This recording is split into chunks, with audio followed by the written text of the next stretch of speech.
T47 ഉപയോഗിച്ച അതൊരു സ്ട്രാറ്റജിയാണെന്ന് TGA ഉപയോഗിക്കുന്നത്. തുടക്കം കൊള്ളാം. എന്തായാലും എന്താണ് അവരടുത്ത് ട്രൈ ചെയ്യേണ്ടതെന്ന് നമുക്ക് കണ്ടേന്ന് അറിയേണ്ടിയിരിക്കുന്നത്. എന്താണ് അവരടുത്ത് ട്രൈ ചെയ്യാൻ പോകുന്നത്? കൊച്ചുകുഞ്ഞ്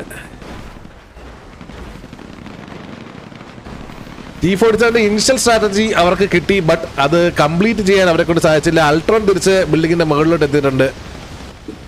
അൾട്രോണിന്റെ വക നല്ലൊരു സ്പ്രേ. T47 എന്ന് പറയുന്നതിന്റെ ഒരു കാരണം അതാണ്. അവരുടെ ഒരു അഗ്രഷൻ അടിപൊളി. ഓ കൊമ്പൻ കൊമ്പനെ പിക്ക് ഓഫ് ചെയ്തിരിക്കുകയാണ്. കൊമ്പൻ അവിടെ ഡൗൺ ആയിരിക്കുകയാണ്. TGA കൊമ്പൻ. TGAക്ക് ഒരു പ്ലെയറിനെ അവർക്ക് നഷ്ടപ്പെട്ടിരിക്കുകയാണ് ആ ഒരു ഏരിയയിൽ.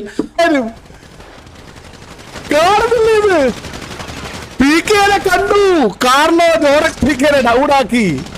അവിടെ മതിലില്ല. PK മതിലൊക്കെ 6 മാത്രമല്ല ഇവിടെ. ഓ വിംപിയുടെ വക ജോസൂട്ടിനെ പിക്ക് ഓഫ് ചെയ്തിട്ടുണ്ട്. പക്ഷെ സ്പോട്ട് ആയിട്ടുണ്ട്. വീണ്ടും അവിടെ കളിക്കുന്നത് വലിയൊരു മണ്ടത്തരമാണ്. അൾട്രോൺ ഊക്കറിനെ പിക്ക് ഓഫ് ചെയ്തിരിക്കുകയാണ്. അൾട്രോൺ 1v1 നടക്കാൻ ചാൻസ് ഉണ്ട്. സോൺ ഔട്ടിലോട്ട് പോകാൻ.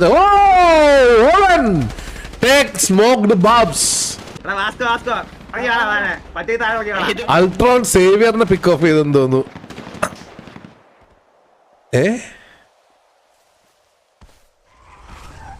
ഓ റാവുമോനും സേവിയർ ഇവിടെ ഉണ്ടായിരുന്നു. രണ്ടുപേരെയും അവര് ആഡ്രസ് പിതുക്കി. ഒസാക്ക ഒരാളെ പിക്ക് ചെയ്തിട്ടുണ്ട്. കൊച്ചുകുഞ്ഞിനെ പിക്ക് ചെയ്തിട്ടുണ്ട്.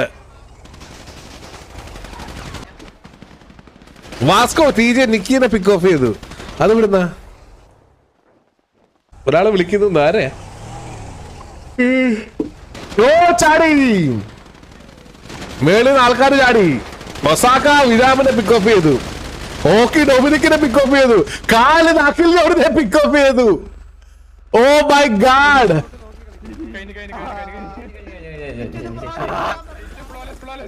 ഓക്കെ അപ്പം യെസ് അപ്പോൾ ടർഫ്